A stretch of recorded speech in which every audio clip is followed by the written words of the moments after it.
भाइयों बहनों, कल ही प्रधानमंत्री मोदी जी हरदोई में आए थे और प्रधानमंत्री मोदी जी ने हरदोई की सभी विधानसभा सीटों से जुड़े हुए प्रत्याशियों के पक्ष में जनपद के सभी मतदाताओं का आह्वान किया था।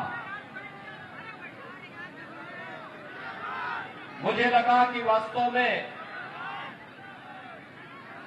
भल्लावा में जो विकास के कार्य हुए हैं और श्री आशीष सिंह आसू के नेतृत्व में जिस मजबूती के साथ, जिस प्रतिबद्धता के साथ यहां पर कार्य किया गया है, उन सब की एक छोटी झलक जनता जनार्दन के सामने मैं स्वयं जाकर के प्रस्तुत करूं। आज उसी बात को लेकर के मैं आपके बीच में आया हूं। मैं आपको धन्यवाद देता हूं कि कल सायंकाल के बाद ही सभा की तैयारी हो पाई और भारी संख्या में आप लोग यहां पर, मैदान छोटा पड़ गया, मैदान के बाहर भी भारी संख्या में लोग एकत्र हैं। मैं इसके लिए आप सबको हृदय से धन्यवाद देता हूं। भाइयों बहनों, हम सब जानते हैं कि प्रदेश में आज जो भी पार्टियां चुनाव लड़ रही हैं, उन सभी पार्टियों को प्रदेश में शासन करने का पूरा अवसर प्राप्त हुआ। सपा हो, बसपा हो, कांग्रेस हो, इन सभी दलों को प्रदेश में शासन करने का पूरा अवसर प्राप्त हुआ। भारतीय जनता पार्टी सरकार के 5 साल आप देख रहे हैं। इन 5 वर्षों में प्रदेश के अंदर बिना भेदभाव के शासन की योजना को प्रत्येक नागरिक तक पहुंचाने का कार्य रहा हो, विकास की बड़ी बड़ी परियोजनाओं को हर एक जनपद और विधानसभा स्तर तक पहुंचाने का कार्य रहा हो, या फिर प्रदेश के अंदर सुरक्षा का एक बेहतर माहौल बनाने का। मुझे बताइए, 5 साल में प्रदेश के अंदर कहीं दंगे का नाम सुना? भाइयों बहनों, इससे पहले समाजवादी पार्टी की सरकार के समय 700 दंगे हुए थे। बहुजन समाजवादी पार्टी की सरकार के समय 364 दंगे हुए थे।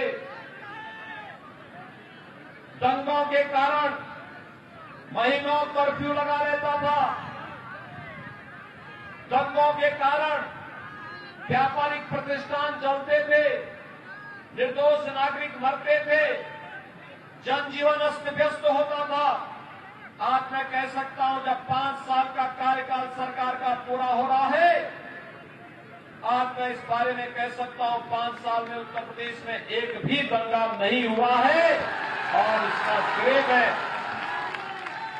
प्रदेश के आप सभी मतदाता भाई और बहनों को देता हूं, जिन्होंने जाति मत और मजहब से ऊपर उठ करके भारतीय जनता पार्टी के प्रत्याशियों को चुनाव जिता करके एक मजबूत सरकार, भारतीय जनता पार्टी की डबल इंजन की सरकार लखनऊ में दी। उसका परिणाम रहा कि हमने मजबूत फैसले करने में कोई संकोच नहीं किया। आज प्रदेश दंगा मुक्त है, आज प्रदेश भय मुक्त है, आज प्रदेश में कर्फ्यू नहीं लगता है, आज बाजारों में बमबाजी नहीं होती है। आज भाइयों बहनों, कर्फ्यू का स्थान कांवड़ यात्रा ने ले लिया है और बमबाजी नहीं, बल्कि कांवड़ यात्री जब निकलता है तो हर हर बम बम का नारा लगा करके चलता है। पूरा प्रदेश भगवान शिव की भक्ति में लीन होकर के विकास की यात्रा को तेजी के साथ आगे बढ़ाता हुआ दिखाई देता है। ये नए भारत का नया उत्तर प्रदेश है। यहां दंगों के लिए नहीं, अराजकता के लिए नहीं, गुंडागिर्दी के लिए नहीं, यहां पर तो अब विकास के बारे में चर्चा होती है। और विकास के उसी अभियान के साथ जोड़ने के लिए एक बार फिर से मैं आपके पास आया हूं। भाइयों आपने देखा होगा कल प्रधानमंत्री जी यहां पर आए थे, उन्होंने कुछ मुद्दों पर आपका ध्यान आकर्षित किया होगा और खास तौर पर याद करिए जब 2012 में समाजवादी पार्टी की सरकार आई थी, समाजवादी पार्टी की सरकार ने उस समय क्या फैसले लिए थे और 2017 में जब भारतीय जनता पार्टी की डबल इंजन की सरकार आई थी, डबल इंजन की सरकार ने क्या फैसले लिए थे। हमारी सरकार बनी थी तो भाइयों बहनों हमने पहला फैसला लिया था अन्नदाता किसानों का कर्ज माफी का। प्रदेश के अंदर 86 लाख किसानों का 36,000 करोड़ रुपए का कर्ज माफ हुआ था और आपके हरदोई जनपद के भी 1,45,000 से अधिक किसानों का कर्ज माफ हुआ था। 1,45,000 से अधिक किसानों का। हमने दूसरा फैसला लिया था एंटी रोमियो स्क्वाड का गठन करके हर बेटी को सुरक्षा की गारंटी देने का। और भाइयों बहनों हमने तीसरा फैसला लिया था कि गौ माता को कटने नहीं देंगे, लेकिन साथ साथ हमारा फैसला ये भी है कि हम अन्नदाता किसानों की फसल को नष्ट नहीं होने देंगे। दोनों काम एक साथ चलेंगे। लेकिन मैं पूछना चाहता हूं समाजवादी पार्टी की सरकार के समय उन्होंने पहला फैसला क्या लिया था? पहला फैसला लिया था अयोध्या में राम जन्मभूमि पर आतंकी हमला करने वाले, काशी में संकट मोचन मंदिर पर आतंकी हमला करने वाले, लखनऊ, अयोध्या और वाराणसी की कचहरियों पर हमला करने वाले, गोरखपुर, कानपुर, बिजनौर में सीरियल ब्लास्ट करने वाले आतंकवादियों को, लगभग 1.5 दर्जन से अधिक आतंकवादियों के मुकदमों को वापस लेने का कुछ कार्य समाजवादी पार्टी की सरकार ने उस समय करने की शरारत की थी। हम धन्यवाद देना चाहेंगे न्यायपालिका को जिसने उस समय इन आतंकवादियों को छोड़ा नहीं। 3 दिन पहले गुजरात की एक न्यायालय ने 38 आतंकवादियों को फांसी की सजा दी है। और भाइयों बहनों जिन आतंकवादियों को फांसी की सजा हुई है उनमें से 8 का संबंध उत्तर प्रदेश से है। एक आतंकवादी समाजवादी पार्टी का प्रचारक भी है, उसका बाप, और समाजवादी पार्टी का अध्यक्ष अब तक अपना स्पष्टीकरण नहीं दे पाया है। इसका मतलब चोर की दाढ़ी में तिनका। हम पूछना चाहते हैं जिस साइकिल का इस्तेमाल प्रदेश के निर्दोष नागरिकों को और देश के निर्दोष नागरिकों को आतंकी घटनाओं का शिकार बनने के लिए किया जा रहा हो, क्या उस साइकिल को समर्थन जाना चाहिए? क्या उसको पंचर किया जाना चाहिए? हमेशा के लिए पंचर किया जाना चाहिए। आप सहमत हैं? भाइयों बहनों समाजवादी पार्टी सुरक्षा के लिए स्वयं खतरा है। आपने देखा होगा 4.5 वर्ष तक जितने पेशेवर माफिया थे, अपराधी थे, बिलों के अंदर दुबके हुए थे और जैसे ही चुनाव की घोषणा हुई बिलों के बाहर निकल करके रेंगने लग गए, गर्मी दिखाने लग गए, धमकी देने लग गए। तो मैंने भी कहा था, मैंने कहा चिंता मत करो, 10 मार्च को आने दीजिए सरकार, सारी गर्मी शांत होगी। 11 दिन नहीं है 10 मार्च के लिए। 10 मार्च के लिए मुश्किल से 17 दिन है और मैंने यही कहा चिंता मत करो, ज्यादा दिन नहीं है। और भाइयों बहनों मैं फिर एक बार आपसे कहने के लिए आया हूं, नाम इनका समाजवादी, काम दंगावादी और सोच परिवारवादी। आप जान रहे यही करते थे ना? आप मुझे बताओ आपके यहां इस समय बिजली मिल रही कि नहीं मिल रही है? 5 साल बिना भेदभाव के बिजली मिली कि नहीं मिली? क्या समाजवादी पार्टी की सरकार में या बसपा सरकार में आपको बिजली मिलती थी? जो लोग बिजली नहीं दे सकते क्या वे फ्री में देंगे क्या? उनके बहकावे में आने की आवश्यकता नहीं। भाइयों बहनों, पूरी दुनिया वर्तमान में कोरोना महामारी को झेल रही है। कोरोना के दौरान हमारे विधायक, हमारे सांसद आपकी सेवा में थे, संगठन के पदाधिकारी आपकी सेवा में थे। मैं जिला जिला गया, हमने हर जनपद में एक मेडिकल कॉलेज बना दिया है। अगर आपने विधायक नहीं चुना होता पिछली बार आंसू को, तो क्या हरदोई में मेडिकल कॉलेज बन गया होता क्या?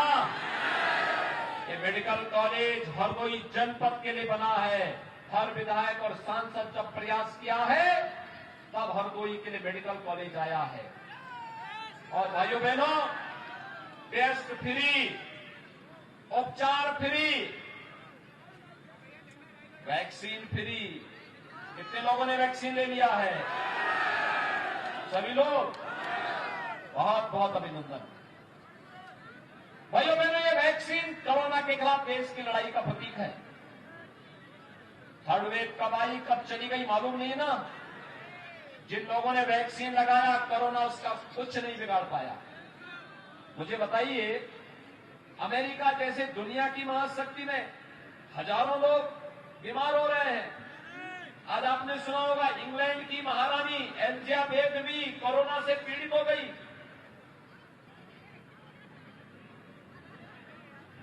दुनिया के अंदर लाखों लोग मर गए। अगर भारत के अंदर जीवन भी और जीविका भी सुरक्षित है, प्रधानमंत्री मोदी जी के बेहतर कोविड प्रबंधन के नाते, उनके नेतृत्व के नाते।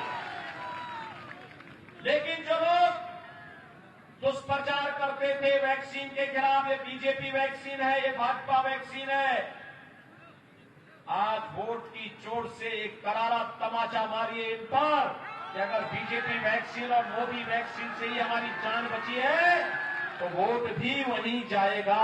बोलेंगे ना? सभी लोग सहमत हैं?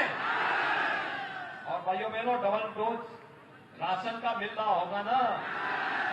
डबल इंजन की सरकार है, तो राशन का डबल डोज तो दिया ही जाना चाहिए। फ्री में राशन, सबको राशन। 1 किलो दाल भी, 1 किलो रिफाइंड तेल भी और 1 किलो नमक भी मिल रहा है ना सबको। भाइयों बहनों, ये काम 2017 के पहले भी हो सकता था ना। क्या पपुआ की सरकार ने कभी आपको फ्री में राशन दिया? वे सब राशन उनके गुर्गे खा जाते थे। और बहन जी को तो बोलना ही क्या, उनके हाथी का पेट तो इतना बड़ा है कि पूरे प्रदेश भर का राशन उसमें चला गया, तब भी कम पड़ जाएगा। आप जानते हैं ना, क्या उम्मीद आप इनसे करते हैं? दिल्ली के भाई बहन कोरोना कालखंड में हालचाल लेने के लिए आए थे क्या?